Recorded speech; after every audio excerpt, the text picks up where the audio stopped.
Dude, Luke, the printer's still busted. What the fuck, man? Which part of the dress code do you understand? So I'm like not getting my girlfriend's Snapchats. Are you working on something?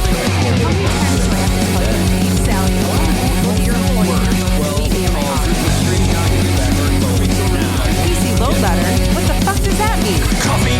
What's up, everyone? Welcome to the Topless Robot podcast, episode 10. Oh my God. We've Good been Lord. doing this for 10 weeks. I am Ryan. I am Brooks. And I am Tyler. And confused. Robot X. Topless Robot. You know, the one where they go to space? just wait until Are we going to buy a robot? we get to Topless Robot XDX. Oh, shit. Yeah. Or Topless Robot XXX. Oh, please. Whoa. Whoa. That'll be the special all Whoa. clothesless podcast. No, hold on. What is XXX in Roman numerals? Is that XXX. That's 30. is that 30? It is. Oh, yes, that's right. Okay, yes, because it's 3 10s. Which is 20 away. I can brain. It'll be I know. Topless Robot after hours. Well, Oh, Topless God. Robot X is like 100 years after the Topless Robot continuum. They find a combination of all three of us, you know, in tubes, and we comment exclusively on animal-themed topics. It's that's just this factory of multiples of us. They're just churning us out. For all eternity, we just kind of shoot down these tubes. The Brooksroids have gone maverick.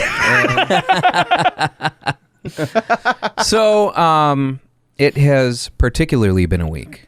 It has been has 7 days. Damn it. I say particularly, and I want to get this out of the way at the top, Yes. so we're not down. I mean, you know, we can bounce back from the sadness that's going to be generated from this. Stan Lee passed this week. Stan Lee passed on Monday at the age of 95. Stan, no one, I mean, Stan who? I'm kidding. Yeah, okay. I'm kidding. So flash. Not in the middle of the memorial, Brooks! You know, I mean, he was 95. We shouldn't, I feel like to some degree, we all expected this Yeah. Yeah. eventually. We are all kind of waiting. He certainly unfortunately, I expected to be honest, like I expected him to go to pass like, you know, a few years before, just because I thought I didn't realize he was only 95. For me, he seemed like he was there like for a long time. It's like just Yeah. I was like, well, if this year if Stan Lee passes, then I'm gonna be bummed out. But and then of course it happened this year, and I'm bummed out. It had a similar impact on me as when Robin Williams died. Whereas Robin Williams, he wasn't old enough where, you know, we would have expected it, and he took his own life, obviously. Yeah. But it's still, when you think about the impact that a single creative person has had on your life as a whole, Yeah. and the more you think about it, the more you realize and identify these different areas of your life that have been impacted by one person. And you come to the realization that they held a large role in shaping who you are. And for me, Stan Lee and his creative works have been a big part of my life for my entire life. Yeah. And the same, you know, could be said of Robin Williams. I had always been a big Robin Williams fan and everything. So despite him being 95, that I felt a hit from that. I definitely shed some tears on that one. It was one of those, like, waking up to that. It was just like, I mean, the logical part of my brain was definitely, oh, he's 95. He's lived a long and full life. He's gotten to see all of his amazing creations in so many different mediums. And it's like, you know, it's his time. But at the same time, yeah, it really felt like you just punched in the stomach waking up that morning. That was definitely. I know, like you posted the thing on, you posted the article, the memoriam on Topless Robot, and like I was literally in the middle of doing my own. Like I was writing. I had something out. You already got it out, so I stopped. But it's just like that morning is like, okay, work can stop for a moment. I'm gonna write something out because it just it was. hard, but R.I.P. Yeah, when I saw that, saw the first source I saw was TMZ, so I was like, "Oh, please be wrong. Yeah. You guys are a tabloid. Please be wrong." But I saw it on IGN, so I was like, Yeah. oh, yeah, that's. I woke up a little late that day, and it was just everyone was posting about it, and I was like, "Oh man, the guy from Mallrats." And I shared that on Twitter is one of my favorite scenes. Is, the exchange between him and Brody and that was all he did, right? That was it. That was everything. I mean, he had that one cameo, I think he had something to do with like Aquaman or the Green Lantern. something like that. The thing is this dork made of orange rock like the rest of his body? I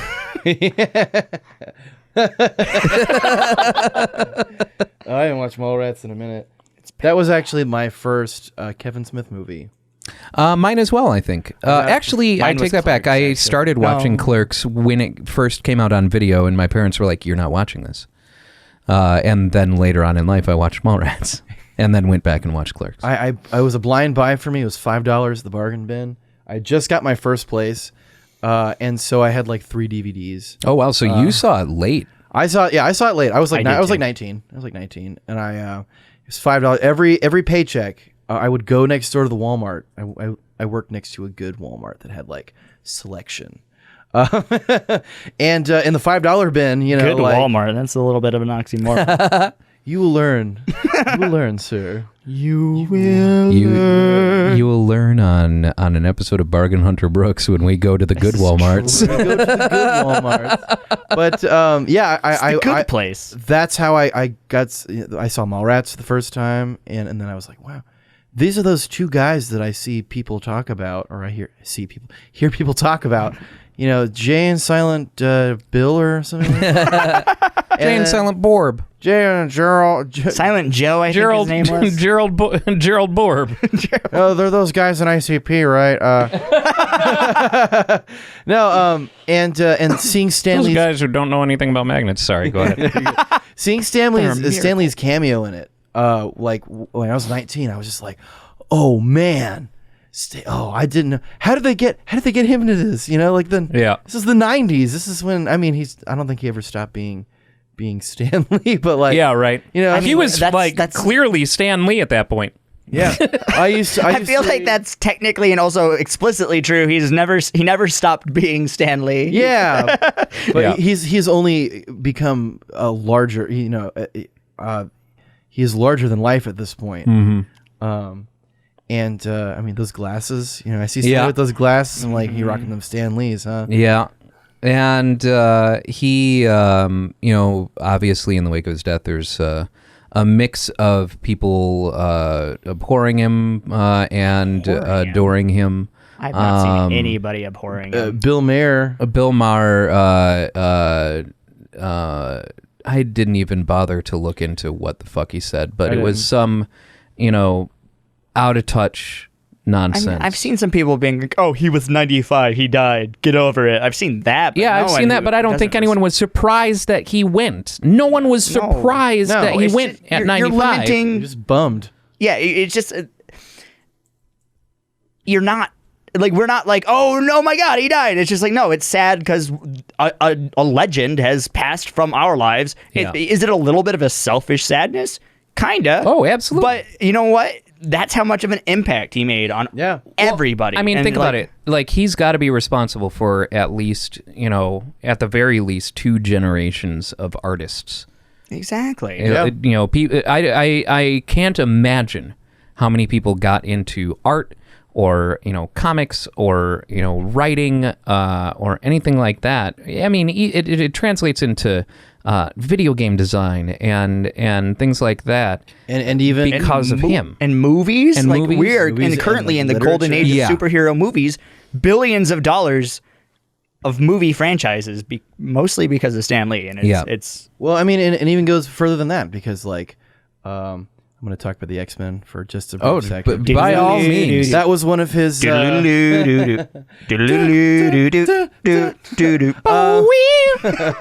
Previously on X-Men. But like, so I mean, it's no secret that I'm a big X-Men fan. You know, and Are you? that was one of his you know, his things, the things that he made, and so many people have been affected positively by the X-Men, because the X-Men can be used as a metaphor for, you know, a lot of things, like people that don't fit in, you know, Civil The rights. outsiders. civil rights, Gay rights. gay rights, you know, like the X-Men has been this like representation of like, this is kind of a parallel of people not, I can't think today, I'm sorry, not tolerating other people because they're different. And it's like, well, here are these people that can do these really cool stuff, you know, really cool things. Like, got a guy that shoots lasers out of his eyes. You got a guy with a guy that can turn into metal, and Doesn't matter. They're different. yeah, exactly. And all that stuff, you know, it's like that has influenced in turn, you know, lots of people that, you know, needed something to identify with. Yeah. Like, oh, you know, like, I'm kind of a dork, or, you know, like a lot of people that couldn't feel comfortable with coming out, or a lot of people that just feel misrepresented, you know. It's like, well, you have a bunch of superheroes that no matter how much good they do in the universe, there's always some asshole that's like, fuck you, you're a mutant and we don't like mutants. Right. You know, like And- Mike Pence or... I mean, they tackled it from several different perspectives as well. Yeah. They tackled it from a societal perspective, but they also tackled it from a home perspective, where this is a problem that is to be, you know, solved. Yeah. And I'm thinking specifically of the opening of the X-Men animated series, where Jubilee, they don't know anything about what's going on with her, Yeah. and Yeah. there's the disassociation between the parents and the children, and it's shown time and time again in the X-Men series with kids who end up with Xavier, Yeah. or end up with Magneto, Yeah. who are seen as problems to be fixed. Yeah.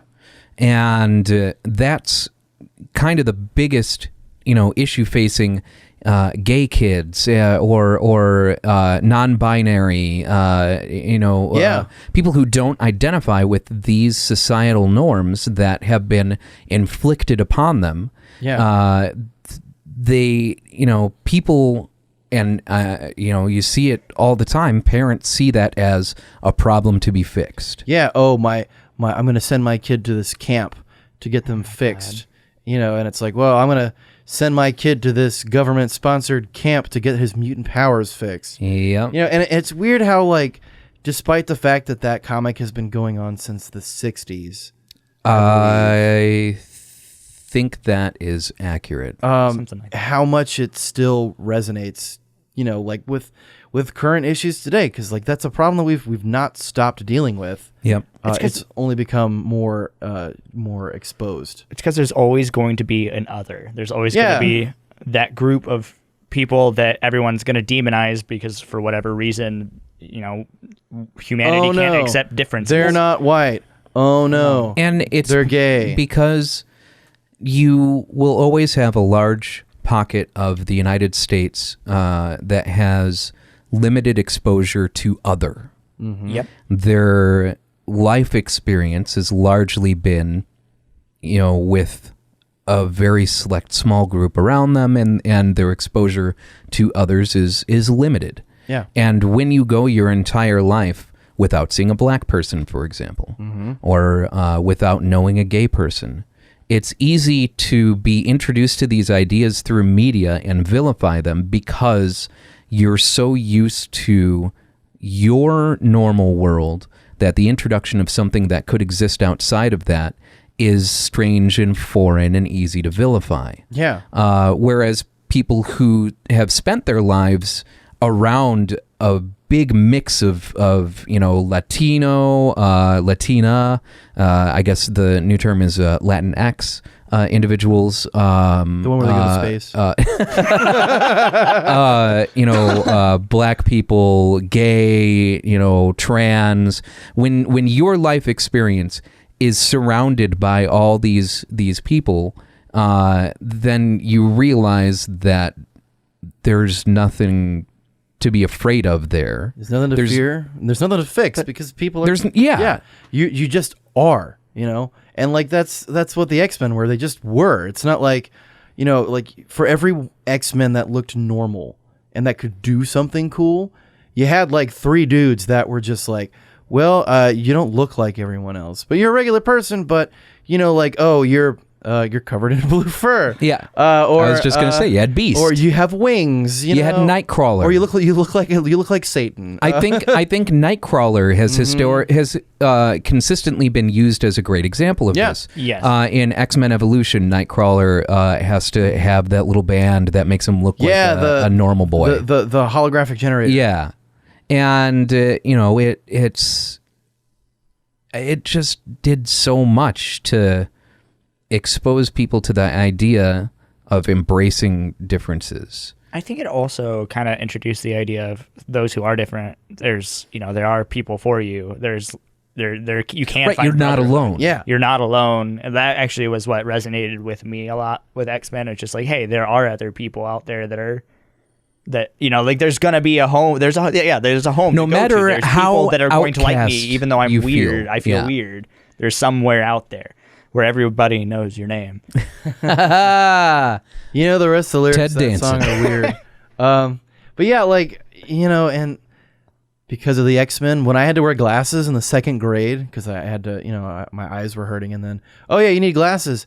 I was so psyched because I was like, this is how it begins. And I sat in my 2nd grade class and I tried to flex the right muscle in my head so I can, so, you know, I was like, oh, all right. Maybe if I flex the right muscle, I can shoot like lasers out of my eyes or something like that, you know? And like, you know, those little moments, you know, that color a person's life, like things like that, you know, we can thank guys like Stan Lee for the little things that made life bearable and interesting. Because like the first comic book that I ever bought was an old issue of Iron Man. I remember it was 50 cents. That's how old a long time ago. That's how long ago that was. But like, you know, he's left behind a good legacy, and He's left behind stories that would be told over Yeah. and over and over again, and stories that have for the past several decades have been in good hands, and that tradition has carried on. Yeah. And what he started will not stop with his loss. It's an amazing way to put it. Yeah, absolutely. Yeah, and for that reason, he secured his immortality. Mm-hmm. He easily secured his immortality. But Yeah, Man, I'm getting chills right now, man. I came here for the fun, joking conversations, not for Yeah, the but- feels, man. I'm like, I mean, let's like be tearing real. up a little bit. You know, your emotions. this is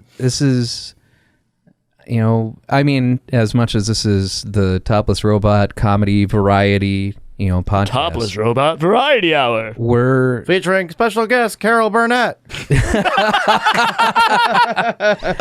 I tug on my ear after every show.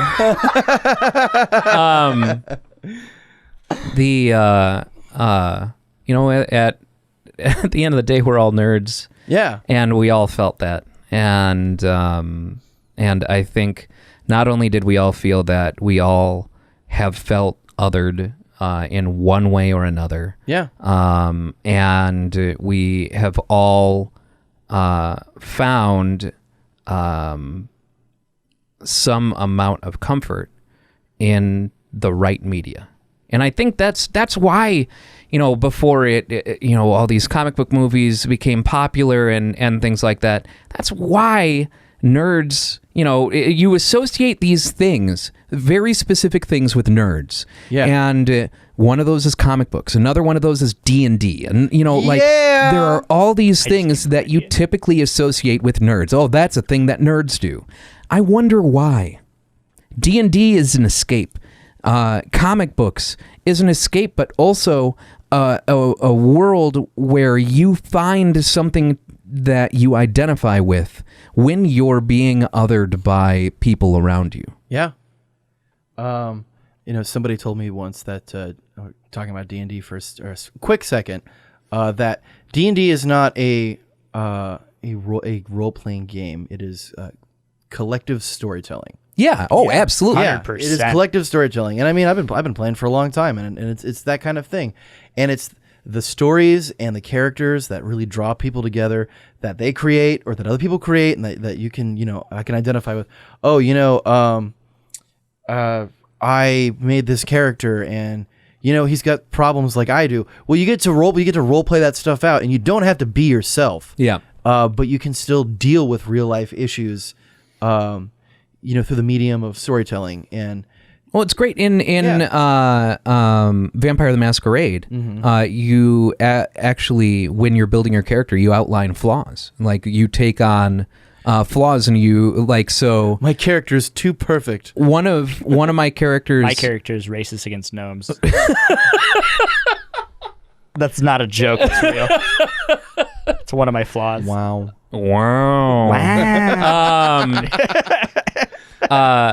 One of my character's flaws was dark past or something like that, and so I got to write this dark history and come up with this dark history that my character had. And obviously, I worked with the GM to come up with something that they could work with and whatnot. But it's having that. I mean, having a page, a spot on the page of your character for flaws.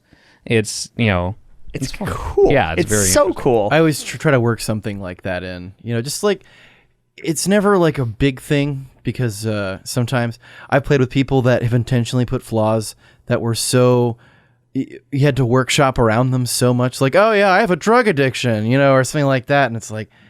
That's difficult. You're taking the fun of fantasy here. Well, and never mind that, but like if you're going to be a strict GM here, what that means is, okay, your character has to every so often go and take care of this. Otherwise, you suffer losses. You suffer a loss across the board on all your throws. Yeah.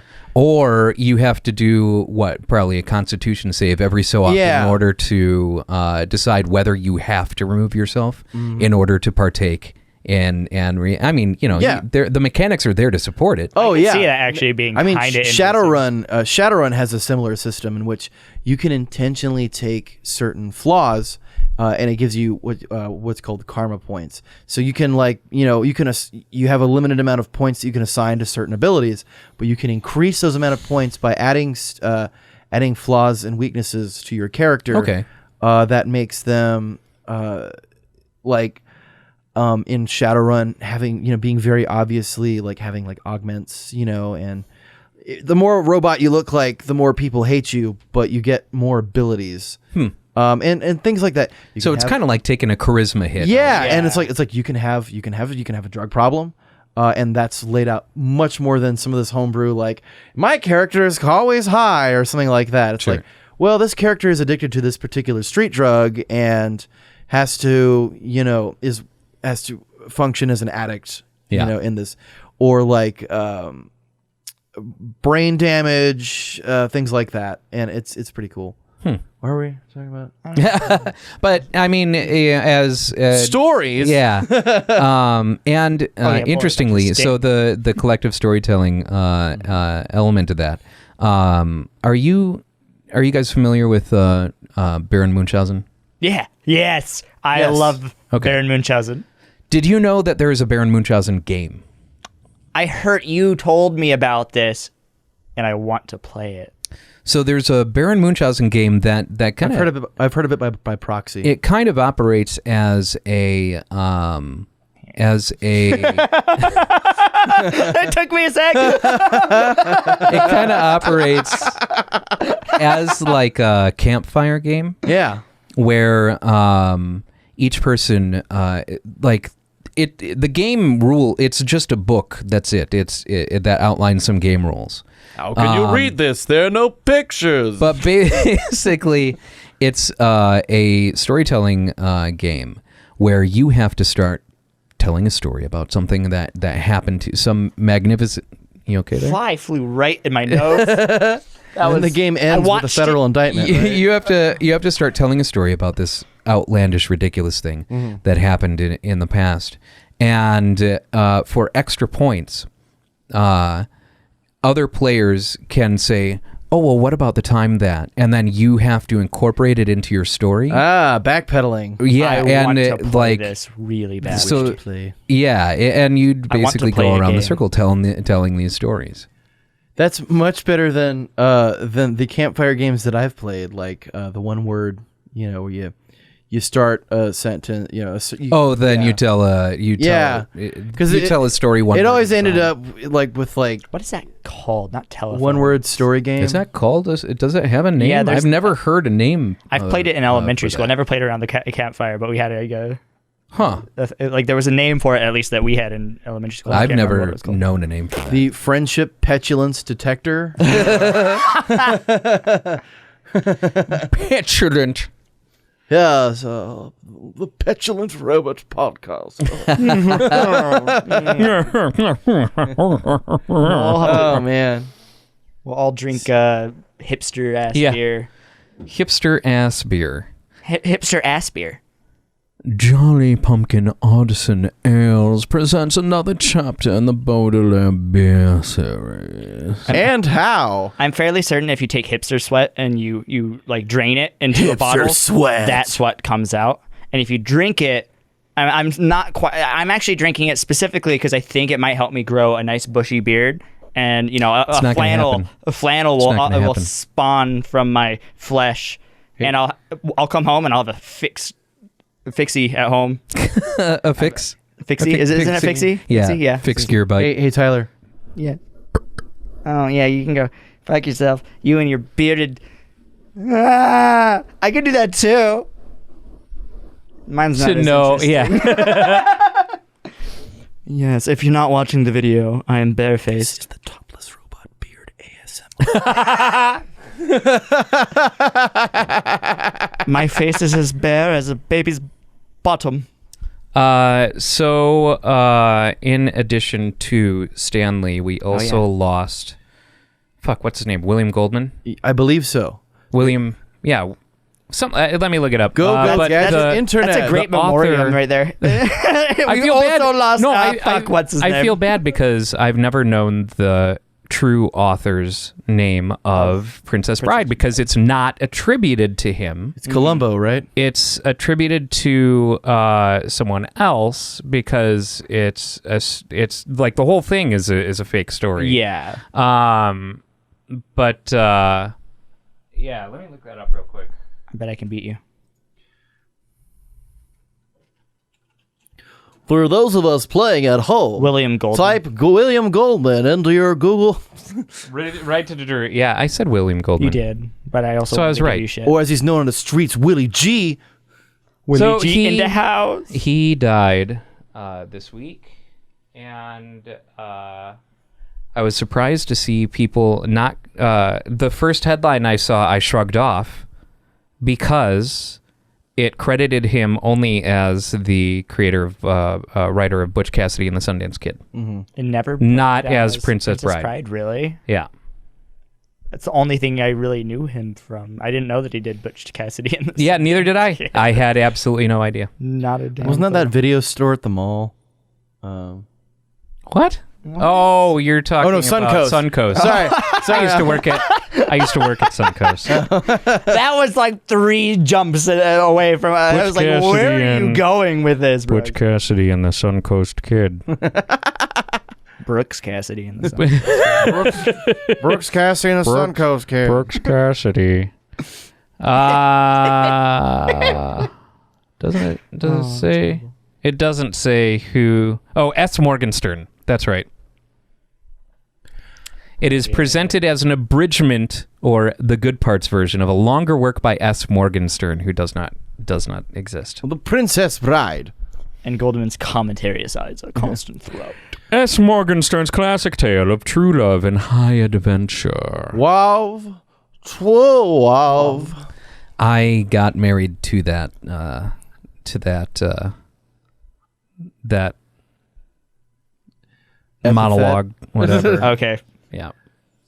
Cherish your love. When I got married, we had a friend of ours do the do the vows or do That's be the efficient, and had him do that. Was his incorporate name that. Inigo Montoya? No, it is Did he? not. Oh. And it I know wasn't it in wasn't. the movie I either. just wanted to get an Inigo Montoya. You quote could in there. have, I could at any point in this time, just interrupted literally anything, gone, my name is Inigo Montoya. You killed my father. Prepare to die. Mandy Patinkin. Yes. I took fencing. Also thought it was. I took fake fencing in name college for the because of the longest Princess time. Bride, mind you. You took college because I of... took college in my fencing program. Oh, you took fencing. Okay. I didn't... I took fencing because of the Princess Bride, and consequently met one of my good friends through that. You gentlemen know him as the Flusher. Ah, yes. Yep. Yep. He does look The like someone- high flow. Yeah. High flow. Yeah. The septic turbine. Yes. See my new band, Septic Turbine. No joke. That'd actually be a pretty good band name. I'm keeping that in the back pocket. Septic turbine. Septic turbine is Septic turbine. is a Flush your preconceptions of is music a- down the toilet.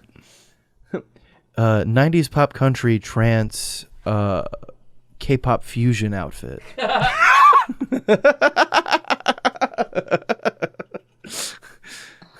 So your new project is to create a song that somehow emulates all of those aspects into just one song. I believe in you, Brooks. I believe in you. Well, I mean, 90s trance isn't hard to do.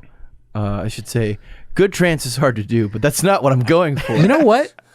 I need to make vampire trance and call it trance. Yes! I'm sure somebody already beat you to that. It's gotta be. There's no way it's not. It's too easy of a pun. It's probably the name of some rave in like Fort Lauderdale. Yeah! There it is. You gotta play it. Trip to Transylvania in the mix. I don't know, man. This is an Hour. hour long. If there aren't Castlevania themes somewhere in here, I'm going to be so upset. Because if they just like came up with the name and they're like, I'm just going to make a normal-ass trance album, then fuck them. We're talking about Transylvania. I'm gonna have to take myself a Borgo pass. This is a Oh, train. I hear a train. Transylvania. train. Oh, right. maybe. No. Transylvania. Transylvania. Wait, it's like a triple layer pun. Yeah. Train. It's the Transylvania to Transylvania. Oh, And then it all- is the trip to And Transylvania. then all they have to do to complete it to Right now- a full Tetris is to say is to start quoting Meet Virginia. If you don't know Honodale. See, the song's kind of tuning you out just a little bit, and I could have sworn you said Yeet, Virginia, and I was a little confused. Yeet was so last week, dude. I'm so I'm like, glad are that we Yeet bringing was that back? last week. It's not coming back. My girlfriend had to go to the doctor last week. A gynecologist said she had a yeet infection. Okay, Rodney Danger. Are you ready for this year's top 10 Sega Saturn classics? Sega does what Nintendo don't.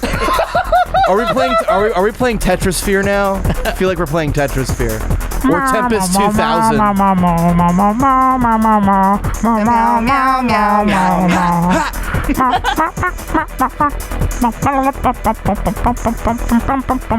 I feel like I'm about to get in on some DDR here. This would left, be the left, most right, boring down. DDR song. Up, yes, it would be. You see, and right now we need someone with a ambiguous European one of the easy accent to like say some words like vision, reality, Extraordinary. find your passion at ITT Technical Institute. Number one in innovation. Oh, it still hasn't started yet. Yeah, right. we were on the trip to Transylvania, so maybe now we're in Transylvania. Hopefully.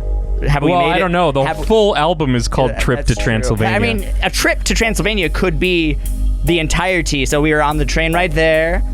The trip part is in the middle. We're here. no, what we're here, happened we're here going. is we're at a split in the tracks, and our train it has to yield to the train that's passing. The other train that's passing. I thought we were gonna have that thought game. One way we kill one person, and the other way we kill five. No, Which way do we go? Do you like discotheque? I love discotheque. Yeah, Do you like biscuits? I dance. Do you like biscuits? I mean, I did you know? So you know the game Tempest, Yes. right? So you know that there was the Atari Jaguar. You're aware of the Atari Jaguar? Yes, I am. Mm-hmm. So they had a Tempest game that I really want to play called Tempest 2000 that featured a very interesting soundtrack. And I never played the game, but I found it at the library. Didn't Tempest 2000 come out on PC? I don't remember. But the soundtrack is like, for a brief minute, somebody made eye contact with God. and he looked disapprovingly at them. It sounded like that, but actually good. It's got a lot of strange titles on it. And that is the Transylvania that I enjoy. I'm just kind of happy that this game was developed by Llamasoft.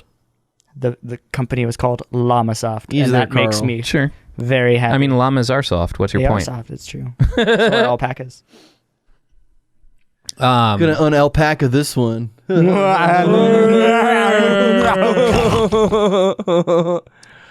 So this week It was saw on the MS-DOS and PlayStation.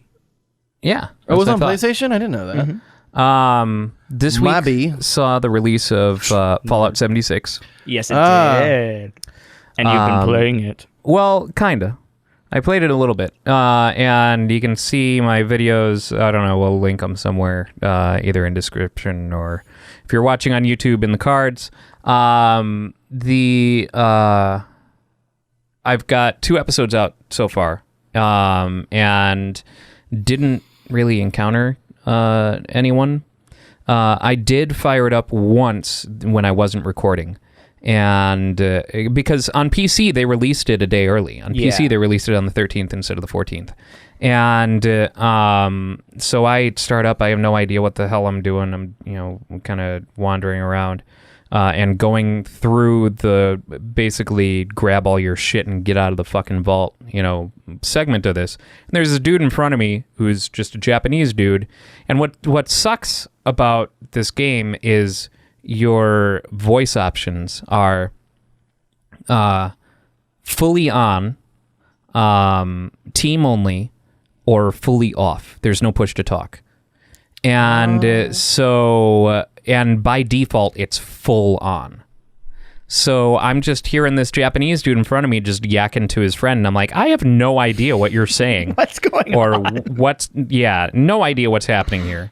And though they are issuing a patch that is going to add push to talk. I think that would have been included from the You'd think. beginning. That's You'd a really little think. bit- Because always on is really dumb. Really dumb. Yes. That's how you get... that's how we revisit the Ugandan Knuckles meme. Yes, exactly. Exactly. We don't need Spit on that. him. No, that's so racist. It's horrible. It's so racist. It's awful. It's so racist. I had somebody sent me some weird like auto-tuned thing to it, and I was just like pounding my head on a wall. There's no. It was yeah. awful. It's so bad. And it's basically like it's used twofold. It's used as a racist thing, and it's used as like the trope in VR chat is everyone becomes Ugandan Knuckles and basically just accosts and harasses someone. Yeah. Which that's not great either. It's like the Katamari Damacy? Katamari Damacy. Damascus-y. It's like the Katamari Damacy for bullies. Just accumulate more bullies. Yeah, right. You just accumulate more bullies. Yeah. Push to talk is necessary. Yeah. Very necessary. So I've not heard great things about Fallout 76. I've been watching a lot. I'm not impressed. I have not totally been very impressed so far, but I have not ventured very deep into the game. Hopefully these negative reviews won't create too much fallout for the franchise. Hopefully, just.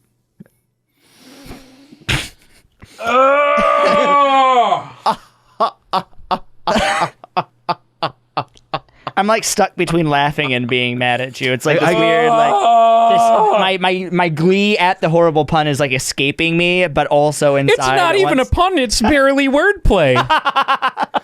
That's fair. You know what they say, good wordplay leads to great syntax. Oh my god.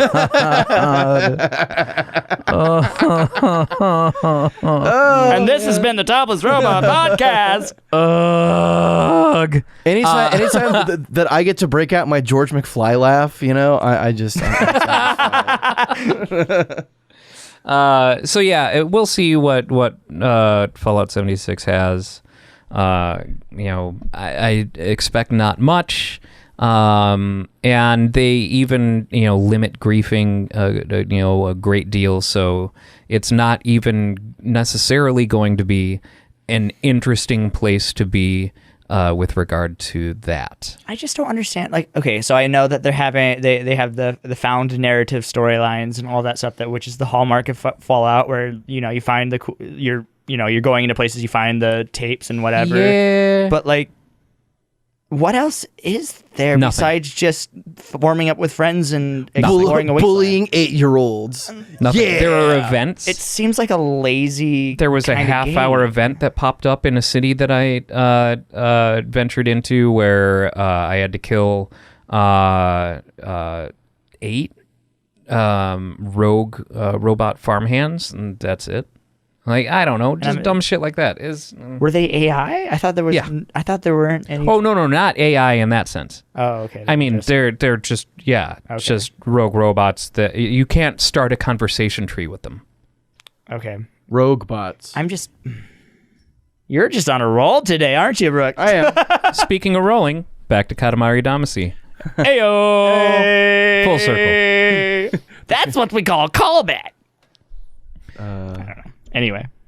So yeah, I'm of course I was never a huge Fallout 4 or Fallout 3 fan. I like Fallout 3 a lot. Fallout 4 lost me. I like the idea of Fallout more than I enjoyed playing the games. Same. Like the concept of such an intricate post-apocalyptic story that takes hallmarks from like Mad Max and from little bits from Escape from New York, and then combines it with that like post-war propaganda kind of thing. Sure. And turning out some really interesting like sci-fi. And then now it's kind of like I put the Nuka-Cola logo on a throw blanket, and now a bunch of people are going to buy it. Yep. Because they knew someone that played Fallout, and it's turned into more of a marketing kind of cash thing than, hey, let's make a really good game with a cool story. Yeah. Well, and Fallout 76 was literally them saying, "Hey, we don't need any of that." Stories are dumb. You know what's stories, cool? no decisions. Pushing buttons. Yeah. Neat. Going through a wasteland and With other people in it. There's a new gimmick. You guys like that one John Denver song, right? Yeah, right. Actually, I do quite I really a lot. like that That is a song. really great song. Yeah, I don't know. We'll see. I'm going to stick with it. I'm going to see what happens. Yeah. It has the potential to be okay, right? Not really. I am an antisocial gamer in general. So am I.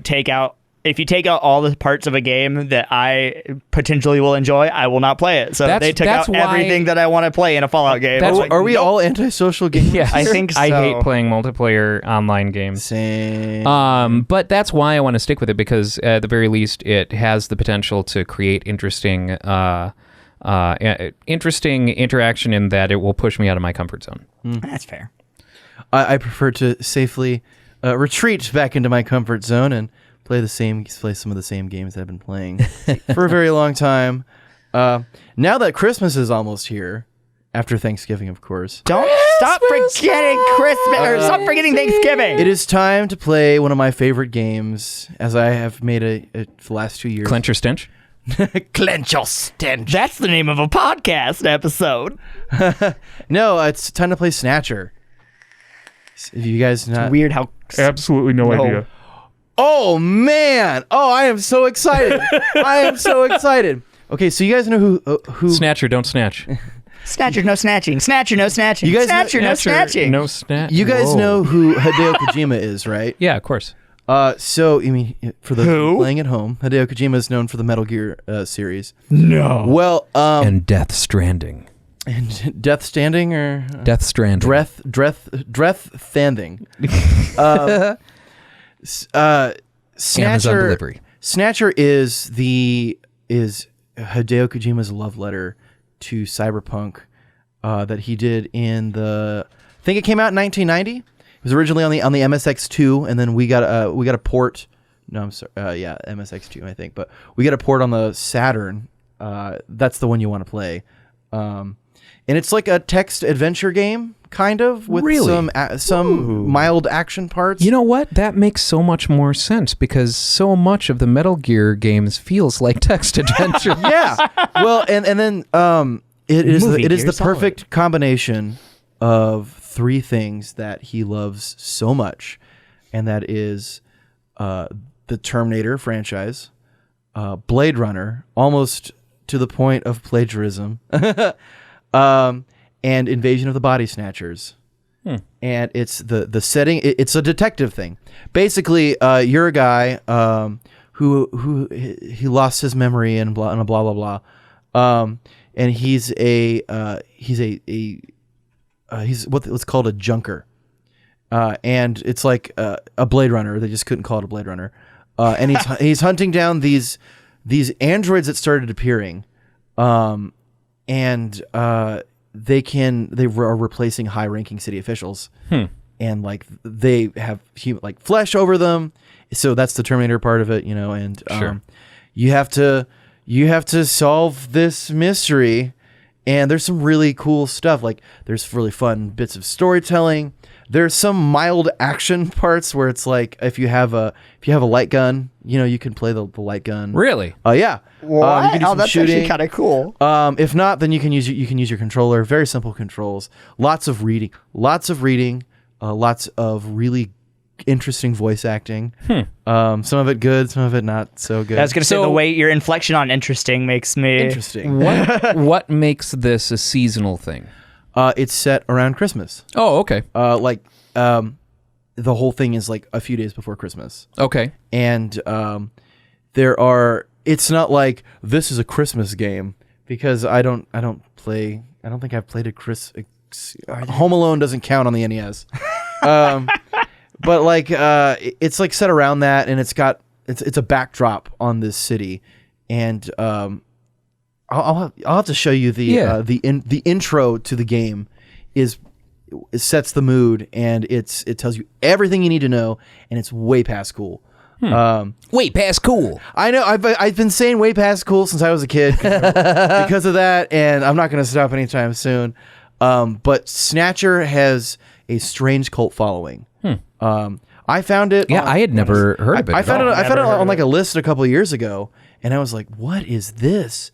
And then it was, "Oh man, the music is fantastic. The lines are memorable. You have some fun callbacks because it's a Konami game. Sure. So you have lots and lots of references to other Konami properties. Yeah. Like Castlevania and Contra, all the way to more obscure stuff like their Goemon, ninja games and stuff like that. And it's just kind of it's like, oh, I got that. But have you played Read Only Memories 2064? I started it, yes. That is a love letter to Snatcher. Oh, okay. Snatcher and Police Knots and a couple of things like that. And Police Knots is another thing for another time. I loved the aesthetic. What drew me to Read Only Memories was the aesthetic. And you will love Snatcher. Oh man. Yeah, I saw that. I and just it also looked up draws some of the very artwork. It looks really It cool. also, I wasn't planning on talking about it today, but it actually I mean, draws yeah, perfect. very much from Neuromancer. Sure. And the works of Gibson and I don't know if the other guy, the guy that wrote Snow Crash, was writing stuff then, but it's very cool. Neil Stevenson. Yeah, I don't know if he was if he wrote that in then, but it is it's one of those, like, if you like cyberpunk, if you want to legitimize your love of cyberpunk, Snatcher is an avenue to do it, because it's like, it's not the I'm trying to think of, it's like smelly 90s kid cyberpunk stuff. Sure. Okay. Yeah, I'll have to give that a. I I'll have looked to at give some that of a the go. artwork and it looks kind of cool. I gotta check It's this very out. cool. I I'll have to give that a go. It totally. I was getting a Blade Runner vibe from what I was Yep. just looking at. It looks very Blade Runner-esque. On the topic of, I mean, you couldn't have given me a better segue, because I have been wanting to shoehorn this into the podcast. I totally forgot last week. But we have a partnership with Humble Bundle. If you go to toplessrobot.com/humble, that will take you to the Humble Bundle store, and any purchases that you make will go to benefit us, which we greatly appreciate. But there's a ton here. Specifically, something that I have been subscribed to for 2 years now is the Humble Monthly Bundle. And you mentioned Hideo Kojima.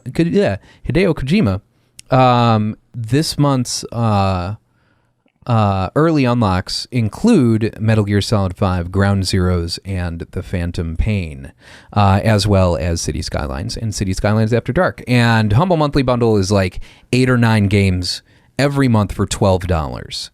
And $12, that's a smoking deal. on top of that, you get 10%. What else do you get? You get 10% off everything in the Humble store, which is all just Steam keys. Yep.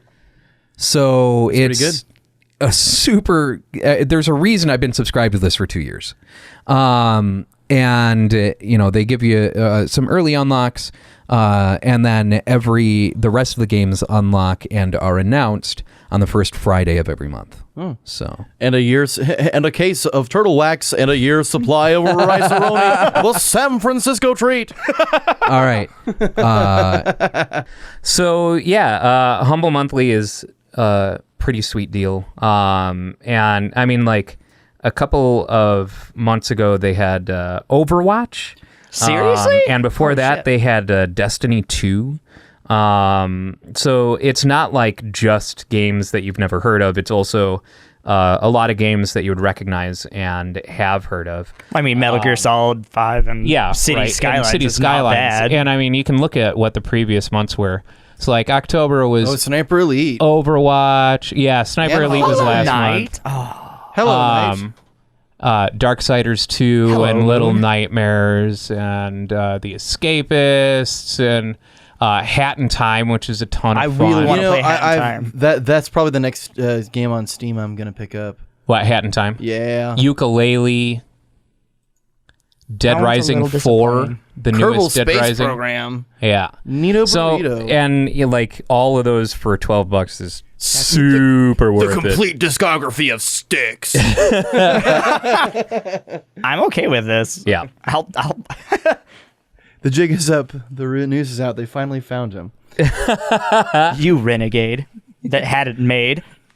Something about a protein shake and a coffee, or Something like that. yeah. It's close enough.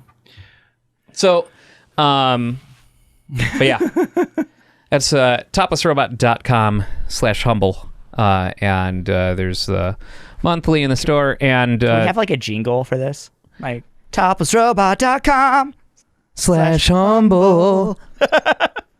they've got a bunch of bundles up right now as well. Score hammer. Though there will probably be different bundles. Yeah, by the time this episode goes out, these bundles will not be live anymore. The Darkness, Sci-Fi, and Sex bundle. Yeah, Look that's what a you comics missed out bundle. So on. that's the Sci-fi Top and Cow. sex. That's the Top Cow bundle. So it's like a bunch of the Darkness stuff and Witchblade. Which blade? And that blade. Oh, What under there. Underwear.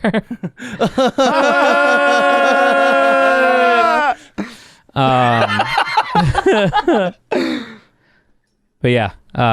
We put the antics in pedantic.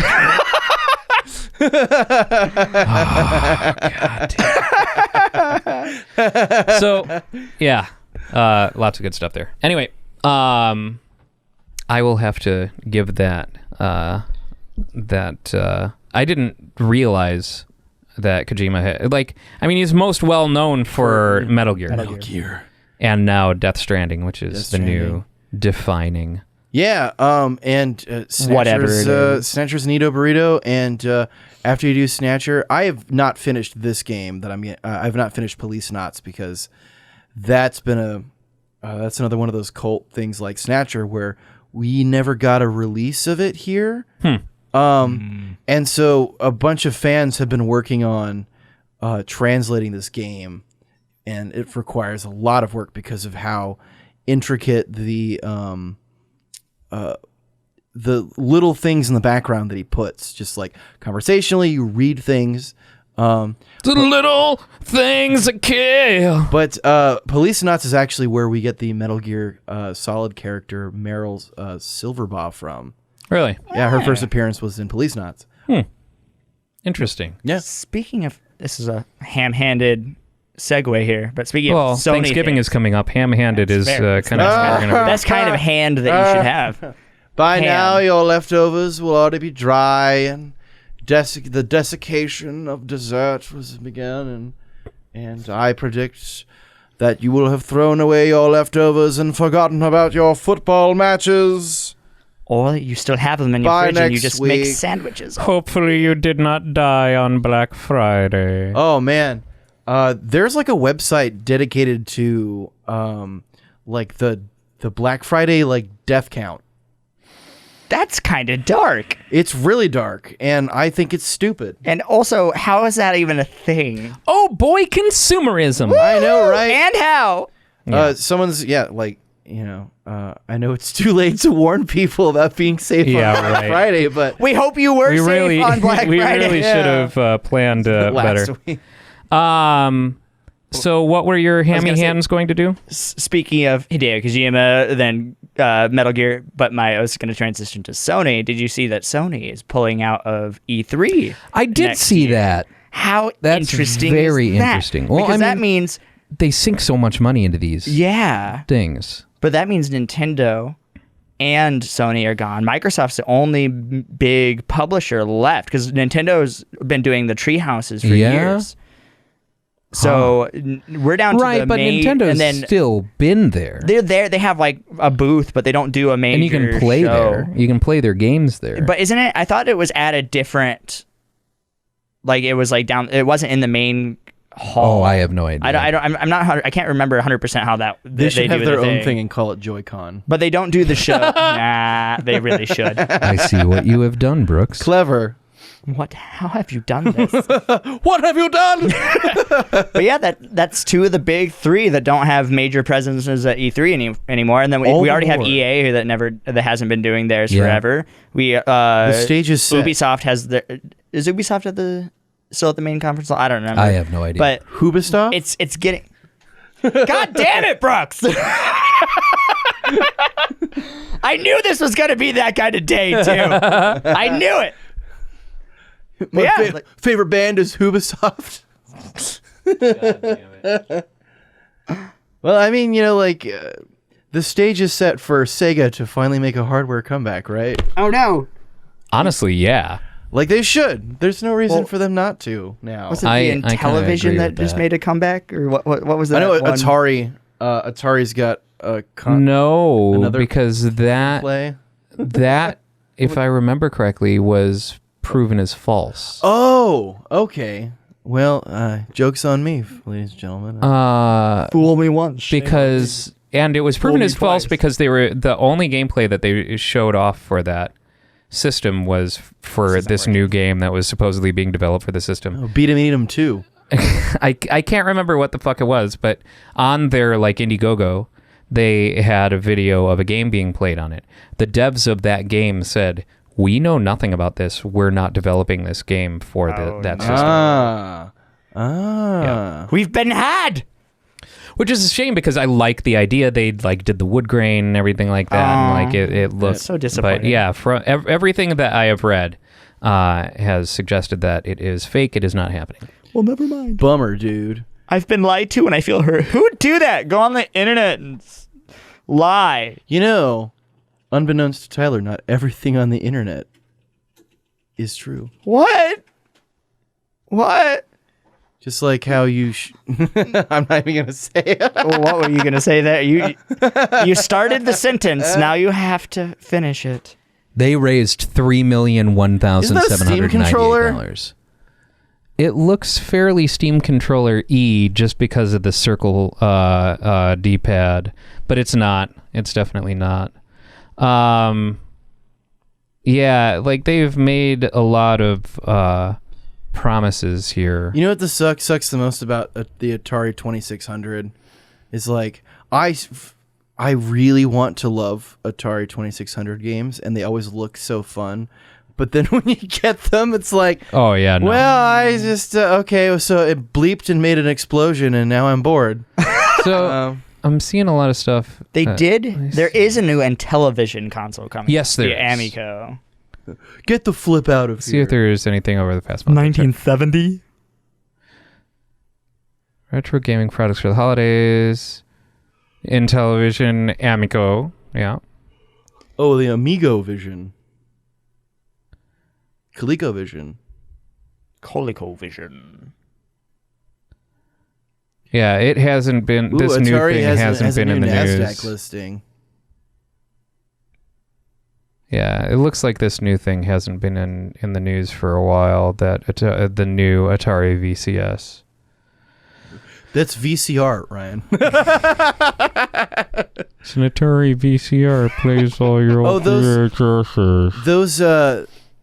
Those little arcade cabinets. Yeah, Those are I want so one. cool. I want it want so one. bad. I got We have one at the grid, I think. I got to play with one, and I was a pretentious asshat about it because I was like, this controller is not going to support my needs. Oh yeah, no, Galaga. I've heard bad things about the controls and the sound on them. Yeah, Really? The sound was That's garbage so on the disappointing. one that I played. Yeah. If you're gonna make a collector's thing like that, at least cater to the market. Well, honestly, Yeah. it's the perfect size for like little kids. And so if you have a kid and you're like, I want to share something with my kid that's like something that I enjoyed when I was younger and might give them something to do. I would get my I could see kid that. the Galaga one and then charge him $0.25 for every time he played it. Now you'll understand what I went through when I was a kid. Pay to play, boy. Sounds like my dad. You're becoming your dad, Brooks. Well, I mean, I do share the same first name, but I'm not a junior. For my dad, my dad has no middle name, and I do. You have to have a full. You have to have it, really? Yeah. So, like, I've met people that were like, I'm trying to think of a sample name. Michael Bruce James, right? And their son will be Michael James Bruce. Michael William Mike James? James or something like that. Sure. And that's not they don't deem They're not it a junior. No, I mean you can. It has to be Yeah. the exact It same. just depends on legal your name. family, but yeah, like I'm not a junior. Junior? Now, technically, you could drop your middle name legally and then be. We called the dog Indiana. The dog. Oh man. We called the monkey Jack. Yeah, I went as Alex for a long time. For half of my life, I went as Alex. At home I'm still Alex. I have a because rant. Sorry. You call Brooks, and you got two guys come running. Really? I've never met another Brooks. You're the first. My Three. my dad's name was Brian.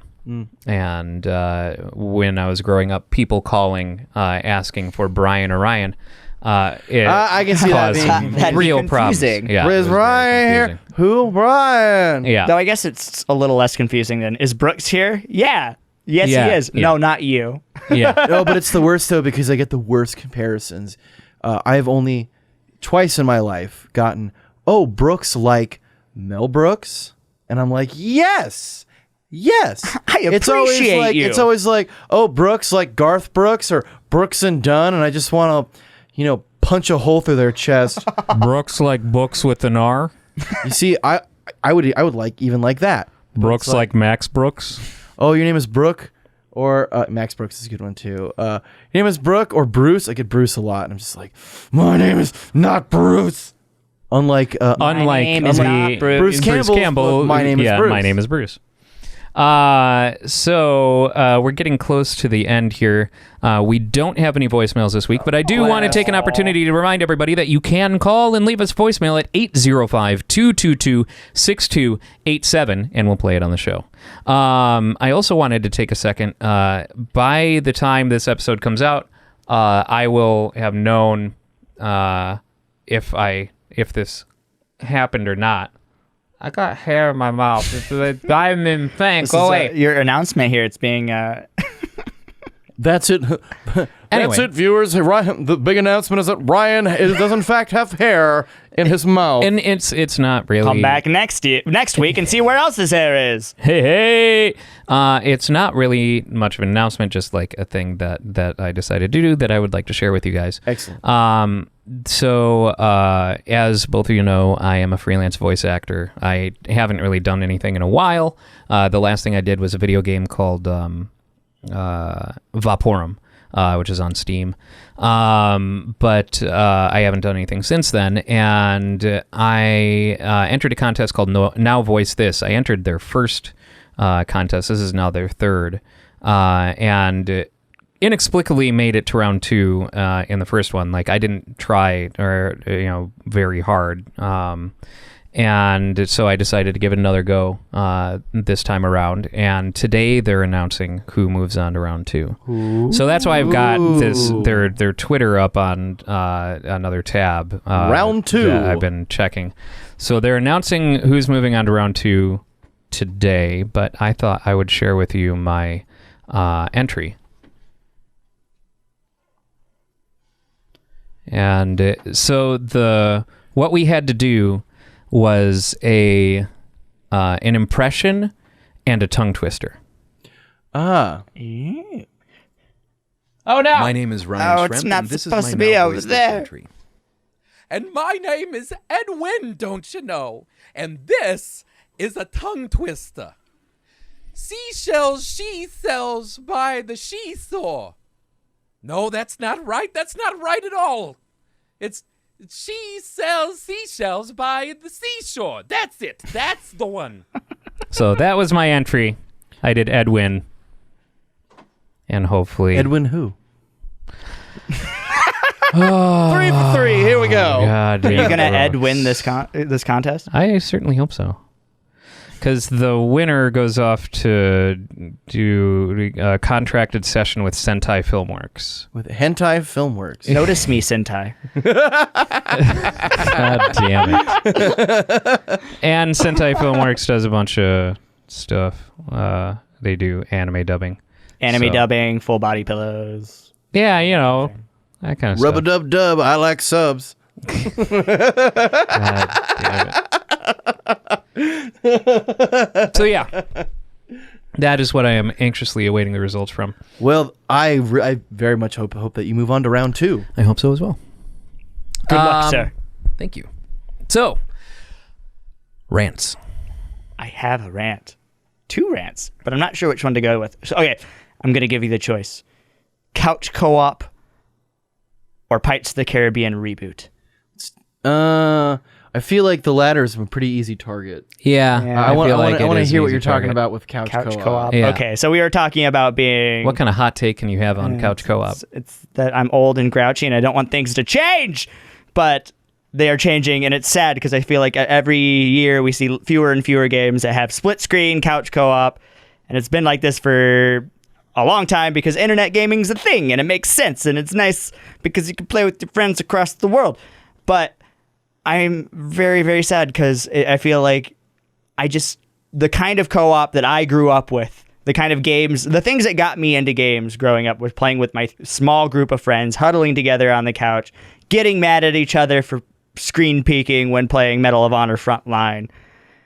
And it's not there anymore. And now it's like, I don't know, it's just something about Fallout 76 and the transition there and like the potential of like this, I know it's single player, but like the moving into the online sphere with Fallout and I'm assuming we'll see something similar with Elder Scrolls.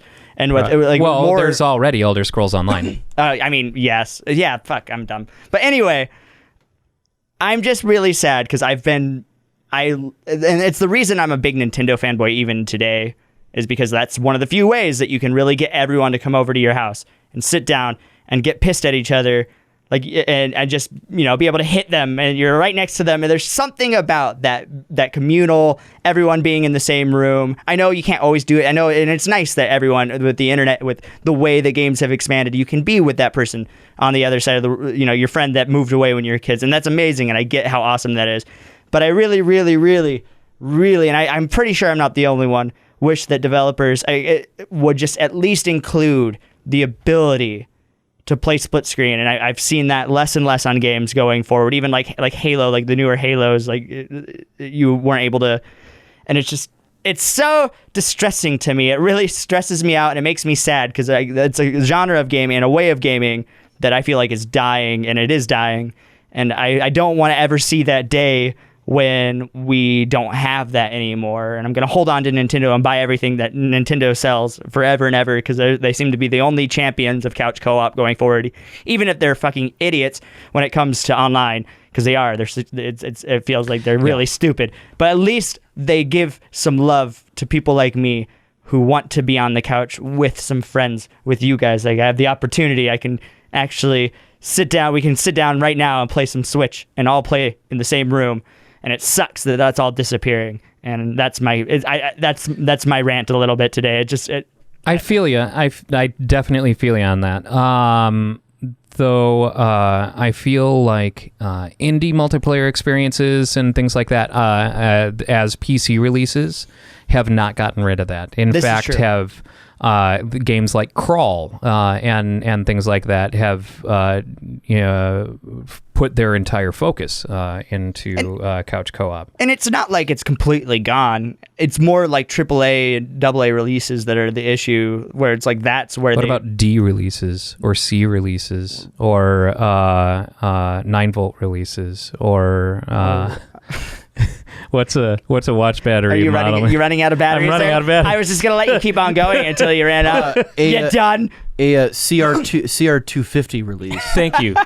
That's what I was trying to replace. remember. Thank you, bro. I just replaced the button cell in like my stereo remote. So that's the only reason why. I'm sorry. CR1625. Okay. There. Okay, yeah. A CR1625 release. Yes. Yes. You fucks. I am a fox. Why? Thank you. Wow, that was.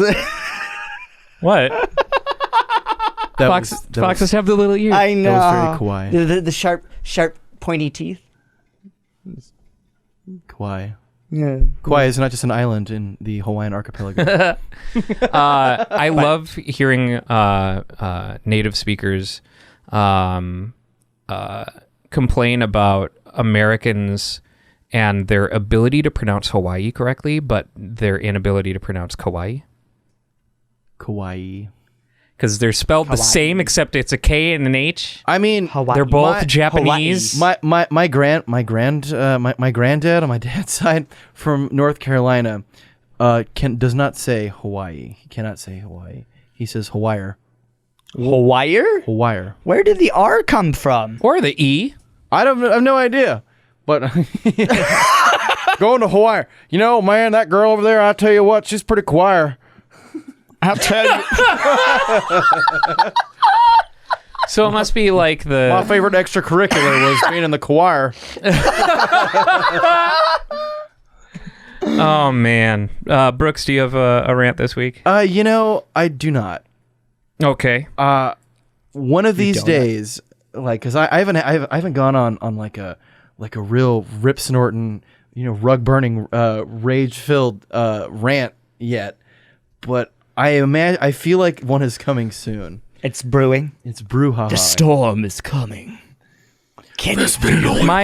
My only rant, my light hot take is the PlayStation Classic is not looking like it's everything it's going to be shaped out to be. I'm very disappointed. I'm still going to buy it. I'm just disappointed, and I hope that they do hardware iterations and software updates over time. I hope that they do more with it. Because Sony has a vast library of even first-party titles that they could fall back on. I totally understand why it doesn't have all the games that we wanted, on it. Like, that's something that I think we even addressed in a previous podcast. Is licensing is a thing, and having to license not only the game but also all the individual, if it had, because this system had CD audio, there were a lot of third-party developers took advantage of that and put licensed music in it. That means you have to relicense the music in addition to relicensing the game in order to release it on PlayStation Classic, and that's a lot of hoops to jump through in order to keep this little piece of hardware at $100. So I understand their game decisions there. But I have heard that the features of the front end, it's very, very simple. It's very pared down. There's not a lot going on there. So when does that officially come out? December 6th. Okay. It's the day before my birthday. That's right. Hint, Brooks. And then the day of my birthday is Smash Brothers Ultimate. Ooh. Hint, Tyler. I mean, I'll have a Smash Brothers tournament or party if you guys want to come. My favorite game. I need Super Smash Bros. My favorite game is Super Smosh Bros. Let's open up the Smosh channel. All right, I think that's that. We got to end it there. Thank you, everyone, for tuning in, be it video or audio. Just to remind those who are listening on your favorite podcast player, we do have a video version of the podcast that you can find on our YouTube channel at youtube.com/toplessrobot, DOTCOM.com. And we have Let's Plays there, and that's all that kind of thing. So, thanks for watching. We'll see you next time. Bye-bye. Bye. Establishment.